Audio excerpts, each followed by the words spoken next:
Well, howdy YouTube family. It is Bolt CRNA coming to you again with another day's topic.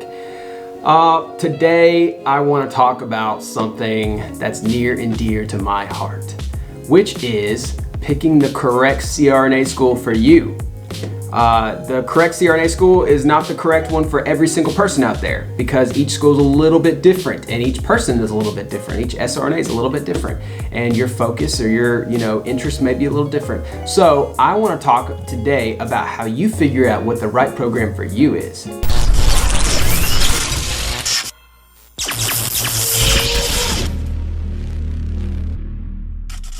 All right, there's 5 steps because I love numbers and I love making things broke down into lists. I'm OCD like that. So first step to find the correct school for you is make a list. Go to the website allcrnaschools.com. I think that is the website. Google it in case it's not correct. But that was the website back in 2013 and 14 when I was preparing my applications and stuff.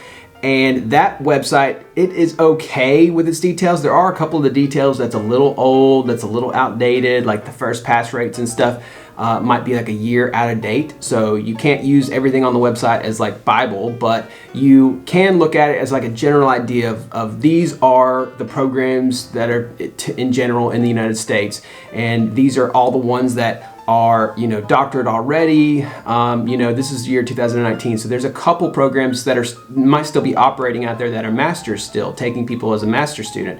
Almost all of them are doctorate now, and if this is a couple years later that you're reading this, like 2021 or something, they're all doctorate, so ignore this. But you can look and see which ones are masters, which ones are doctorates.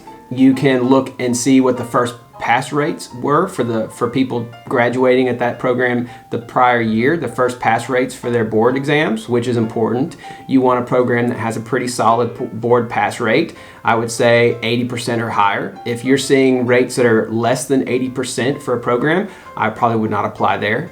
There's probably something wrong and there's something going on with the way they're teaching or preparing their students, and you don't want to go to a program that's not going to prepare you well to pass boards and go become a CRNA. Because if you can't pass boards, you're not going to become a CRNA and you just wasted a lot of your years and a lot of your money and time. So pick a program that has a good pass rate. So anyway, go to allcrnaschools.com, make a list up. Decide which programs, just programs you've heard of. Maybe your friend went to the Asheville, North Carolina campus, which I cannot remember the name of that program. West Carolina, maybe something like that. Maybe you have a friend that went there, like I had a friend that went there, and you just heard good things about it. So you're like, let me just put that on my list. So just kind of tangentially create a list up of like, I like this program and I like that program.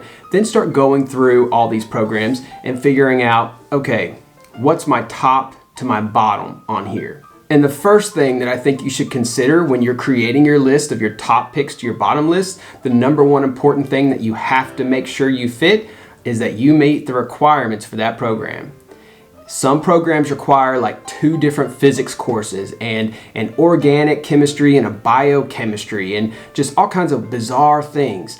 For me personally, I'm not going to go back and retake a bunch of classes I didn't take. I'm not from undergrad just because this one specific program is odd and they require these things. To me, it was more important to find programs that my background and what I thought was like a pretty good background and history with my BSN and courses I took and grades I made. I already had a bunch of those classes, so I looked at the programs that said these classes are good. My statistics, my whatever was all good for those programs because I didn't want to go back and retake a whole bunch of stuff unnecessarily that didn't matter. It wasn't going to make me a stronger SRNA. There wasn't any particular research or reason that program should say that you have to have 2 physics or something like that. So if there was no reason that I could figure out to have those courses, I'm just going to say that program's not the program for me because I did not have those courses. Those are not normal courses to have taken for a BSN. And so I'm not going to go way out of my way and spend an extra half a year or a year just taking more classes and more stuff on top of what I took because that program wants it. So that's my first point. Find a program that meets your requirements. Now, if you're looking through and realizing, oh shoot, I don't have requirements for most of these programs, then that doesn't mean something's off about the program. It means something's off about you. It means you, for some reason, did not take a chemistry in your undergrad and your BSN should have required a chemistry course. at least one. If you're looking through and being like, man, I don't have any statistics courses and all these programs are requiring some kind of statistics course, well, that's weird because I thought all BSNs required a statistics course. I had to take one for my BSN. So there are some normal BSN required courses that your CRNA program will require you to have. And if for some reason you just didn't have those, then yeah, you probably have to go back and retake those. You're probably not going to find many programs out there that will take you without those basic courses. So that's my first point. Find programs that you meet their requirements. And if for some reason you are not meeting almost any of the requirements for any of the programs, it means you need to go figure out why you're not meeting those requirements and start boosting yourself up. The third thing you need to look at after you've made up a list of all the schools that you're interested in, then cut the list down to the schools that you meet all the requirements for.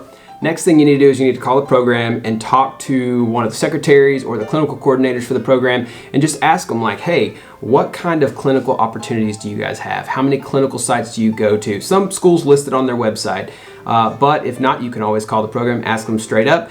Also ask them like, hey, how many of your students how many blocks do your students typically graduate with doing themselves? How many central lines do your students typically put in? You know, basic things like that. If you're talking to them and they're sounding like the students are not getting very many epidurals, they're not getting to do a lot of their clinical skills, or they're getting basic numbers, just very minimal numbers of things, that's a warning sign. Ask them how many independent CRNA only practices do they go to. If they don't go to any at all, that's a warning sign. I'm not saying every CRNA out there has to practice in an independent CRNA only practice, because of course that's not realistic or desirable. But you should, as a student graduating from a program, you should have a full breadth of knowledge of anesthesia, and you should be able to practice all the way from a small rural hospital that's maybe CRNA only, all the way up to a giant academic, massive research hospital with huge teams and stuff. You should have an idea of how to practice in all those environments and all those different types of patient populations and situations. It's important to have that kind of knowledge as an anesthesia provider, because that's going to make up who you are as a provider in the future. So after you've figured out and weeded it down to the programs that also meet your clinical expectations and the requirements you need to be a full practice anesthesia provider, now you need to look at the cost. You need to label them up from top to bottom. How much of these, how expensive are each of these programs? Because some of the programs are expensive, abnormally expensive. And there's not really, if you're finding out that the clinical experience and the first pass rates and all that kind of stuff of these programs are all the same, why would you pay double for this other program when you don't really see anything relevant that indicates why it should cost you double? Money is not the most important thing, and that's why I have it listed kind of lower in the importance priority of your list for CRNA programs, but it is important. It does matter some, because that's money you have to pay back. And if you're talking about a school that just because it's an Ivy League CRNA program, and by Ivy League I just mean not that it's like ranked Ivy League or anything fancy like that, but just the CRNA program happens to be attached to like a notable, fancier institution, so therefore the tuition is like wildly more expensive than everyone else, that may not be worth it. I have some friends who've graduated from some of those more expensive type universities, and the debt that they're in is significant, and you have to pay all of that back when you get out of school. So remember that. Money does matter. It's not the most important thing at all. And I'm not saying trying to find the cheapest program out there you can find, because there might be a warning sign there. If it's super, super cheap, why is it that cheap? Why is it so much less expensive than all the other programs? But you should be able to find a good program that's about median cost. So look at the cost a little bit there. And the last thing that I think, the fifth thing that's important that you should look at, but is definitely not the most important thing, is the location of the school. Sometimes people contact me on Instagram or DM me or message me here on YouTube, and they say, hey, I'm really looking at CRNA programs, but I'm limited because I've applied, a couple years in a row here and I don't get in. And I'm asking, well, where did you apply? And they're like, oh, well, there's just one school in my town, so I just apply to that one school, or the other school that's like an hour and a half away from me, and I don't apply to anyone else besides those 2 programs because I don't want to move and I don't want to have to, uproot my life, or my kids are in school here, so I just can't move. Listen, that is not important. I mean, I know it feels important, and I know in a general sense, your kids or your school systems or having to move your house or whatever feels very important.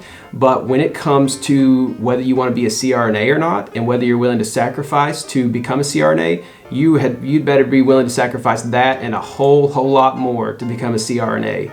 So if you're not willing to sacrifice those things, and that's not important, it's not an important enough goal for you to move your home or to move cross country, or move, even sometimes live away from your kids for a few years, you're not really wanting to be a CRNA, and I'm afraid you probably won't make it through CRNA school, because the sacrifices you're going to have to make in CRNA school are going to be much greater than that. So you should be able to say, I live in California, but I'm moving to Philadelphia, or I'm moving to Florida or whatever for the CRNA program that meets all the other needs that I mentioned up top, the more important ones. Your program that fits your requirements for applications, that meets the clinical requirements, that meets the first pass rate that's important, and the training of the full breadth of your training, and full autonomy that you should be training in. All those things way outrank your location. Locations are nice, and it's great if you can find a program that meets all those things up top and it's close to your home and you don't have to move. You are 1 in a million, and congratulations. And then if you get in, even better. But that should definitely not be your focus for trying to go to CRNA school. That's a bad idea to try and find a program just because it's close to where you already live. Because chances are it may not be the right program for you, or maybe it's a program you just can't seem to get into. I hear that from a lot of people, is they just keep applying to these same programs over and over and just can't seem to get in. Well, maybe that's a sign that's not the program for you and you should be going somewhere else. Well, all right, guys, there is my 5 tips. That's 10. 5 tips for finding the correct CRNA school for you. Sometimes it's kind of a harsh truth, hearing about the location being not that important and maybe having to move your family and homes. But I have a video on this channel with one of my friends who was a year behind me in CRNA school. He lived in California, and he picked up and moved all the way to Tennessee to do CRNA school, and his wife and 3 or 4 kids stayed back in California for 2 years, and he saw them, I guess, every so many months. He flew back and he saw them, for a couple days or whatever, and had to fly back. I mean, that's just the sacrifices you have to make, and he was willing to make it. And guess what? He's almost graduated now, and he's almost a CRNA, and the rest of his life and his career, he's going to be able to say, I can provide for my family in a much more substantial way than I ever could have before, and I enjoy my career in my life, and my kids are going to benefit from it. My wife will benefit from it. And so for 3 years, yeah, it wasn't fun. It was uncomfortable, but they made it work, and now he's going to be reaping the benefits soon.